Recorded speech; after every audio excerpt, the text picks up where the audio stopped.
Sahabat beriman, tuyul menjadi salah satu pesugihan yang cukup terkenal di masyarakat Indonesia. Mereka yang ingin cepat kaya memanfaatkan tuyul untuk mencuri uang yang banyak. Dalam prakteknya, bocah kecil berkepala botak inilah yang diperintahkan untuk mencuri uang dari rumah ke rumah. Yang menjadi pertanyaan, mengapa tuyul tidak ke bank untuk mencuri uang? Padahal kenyataannya, tempat uang yang banyak adalah di bank. Biar tidak penasaran, tonton video ini hingga akhir agar tidak sesat. Sebagian dari kita menganggap bahwa tuyul hanyalah mitos yang tidak bisa dibuktikan keberadaannya. Memang tidak semua orang pernah melihat tuyul, namun tuyul memang pernah menampakkan diri secara kasat mata. Seperti dalam video ini.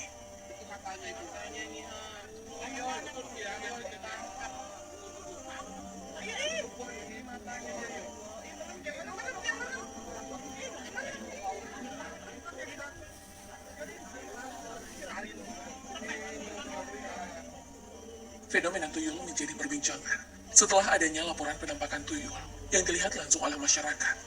Dari situlah, kata tuyul merupakan nama murni yang diberikan oleh masyarakat.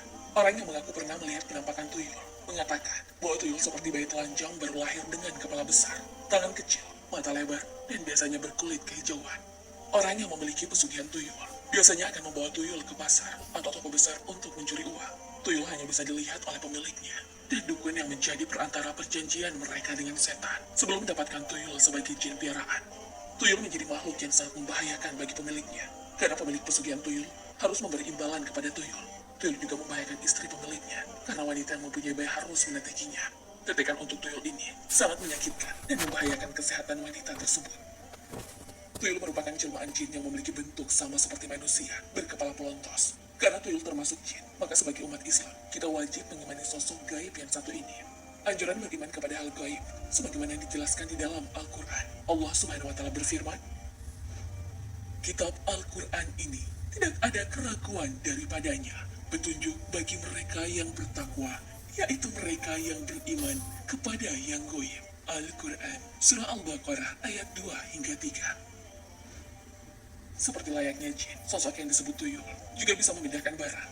Hanya saja, antara satu jin dengan jin yang lainnya berbeda kemampuannya. Sebagaimana manusia juga memiliki kemampuan yang berbeda-beda. Ada jin yang bisa memindahkan barang berat, sebagaimana juga ada manusia yang bisa mengangkat barang yang berat. Jin juga bisa mencuri, sebagaimana manusia juga bisa mencuri. Fakta bahwa jin bisa mencuri terjadi pada zaman Nabi. Dalam hadis riwayat Bukhari, peristiwa di mana jin mencuri ini dialami oleh Abu Hurairah radhiyallahu anhu. Ketika itu, beliau mendapat tugas dari Rasulullah SAW untuk menjaga zakat Ramadan. Maka pada malam hari, saat Abu Hurairah menjaga zakat, datang seorang pencuri dan mengambil makanan. Pencuri itu langsung ditangkap oleh Abu Hurairah. Akan aku laporkan kamu ke Rasulullah SAW. Akan tetapi, pencuri tersebut penuh melas. Ia minta dilepaskan dan menjelaskan alasannya mencuri untuk memenuhi kebutuhan keluarganya. Maka Abu Hurairah pun melepas pencuri itu. Siang harinya, Nabi Muhammad SAW bertanya kepada Abu Hurairah tentang kejadian semalam. Setelah diberi laporan, Nabi Muhammad SAW bersabda, dia dusta, dia akan kembali lagi. Dan benar saja, pencuri itu kembali lagi di malam yang kedua. Pencuri tersebut pun kembali ditangkap oleh Abu Hurairah dan lagi-lagi memelas. Berasa iba, Abu Hurairah kembali melepas pencuri tersebut. Pada malam ketiga, si pencuri datang lagi. Kali ini, Abu Hurairah tidak memberi ampun. Namun si pencuri itu tetap minta dilepaskan. Lepaskan aku. Nanti aku ajari bacaan yang bermanfaat untukmu. Kemudian dia mengajarkan bacaan ayat kursi sebelum tidur. Di pagi harinya, kejadian ini dilaporkan kepada Nabi Muhammad SAW. Kemudian beliau bersabda, kali ini dia benar, meskipun aslinya dia pendusta. Sosok yang ditangkap oleh Abu Hurairah waktu itu adalah jin yang menjelma menjadi bentuk lain. Al-Hafiz Ibnu Hajar dalam kitab Fathul Bari menjelaskan hadis ini. Ia mengatakan, jin terkadang menjelma dengan berbagai bentuk, sehingga memungkinkan bagi manusia untuk melihatnya. Dalam kasus jin yang bisa mencuri, terkadang itu dilakukan karena iseng, atau bisa jadi ada yang menyuruh. Sama seperti orang yang merawat jin tuyul dengan tujuan mencuri uang warga. Jika tuyul bisa mencuri uang, mengapa bank tidak pernah kecurian oleh tuyul? Bahwa bank adalah markasnya tumpukan uang. Jika tuyul mencuri di bank, maka tuan si tuyul itu pastilah bisa kaya dalam waktu singkat. Daripada hanya mencuri warga dari rumah ke rumah. Terdapat penjelasan logis alasan mengapa tuyul tidak bisa mencuri uang yang disimpan di bank atau ATM. Walaupun tuyul berasal dari bangsa jin, keberadaannya tidak jauh beda dengan manusia. Makanya, ketika tuyul dihadapkan dengan sistem penyimpanan uang di bank, tuyul juga kehabisan akal untuk menembus sistem keamanan bank. Ini tidak ada bedanya dengan manusia yang juga sulit mencuri uang di bank. Tuyul seperti babi ngepet yang bisa mencuri uang dengan hanya menggosokkan ekornya ke dinding. Cara kerja tuyul dalam mencuri uang, yakni hanya mengambil beberapa lembar dari setiap rumah korbannya. Tak diketahui pasti, alasan tuyul hanya mencuri beberapa lembar dari uang masyarakat. Kemungkinan besar, karena tuyul adalah jin yang menyerupai anak-anak, maka sifatnya tak jauh beda dengan bocah, di mana sifat bocah sudah merasa puas jika mendapat uang selembar atau 2 lembar saja. Alasan lainnya, mengapa tuyul tak bisa mencuri uang di bank? Karena ia tak suka dengan benda logam. Benda logam ini sangat dihindari oleh tuyul. Sementara mesin ATM dan berangkas penyimpanan uang di bank terbuat dari logam. Hal inilah yang membuat tuyul tak berani menyentuhnya atau bahkan mendekati mesin tersebut. Tuyul juga rupanya takut dengan kaca bilik ATM. Menurut cerita yang berkembang, tuyul tidak akan bekerja saat mereka melihat kaca di luar mesin ATM. Tuyul juga tidak suka dengan tumpukan uang yang rapi. Makanya, dia tidak memilih mencuri uang di mesin ATM atau di bank.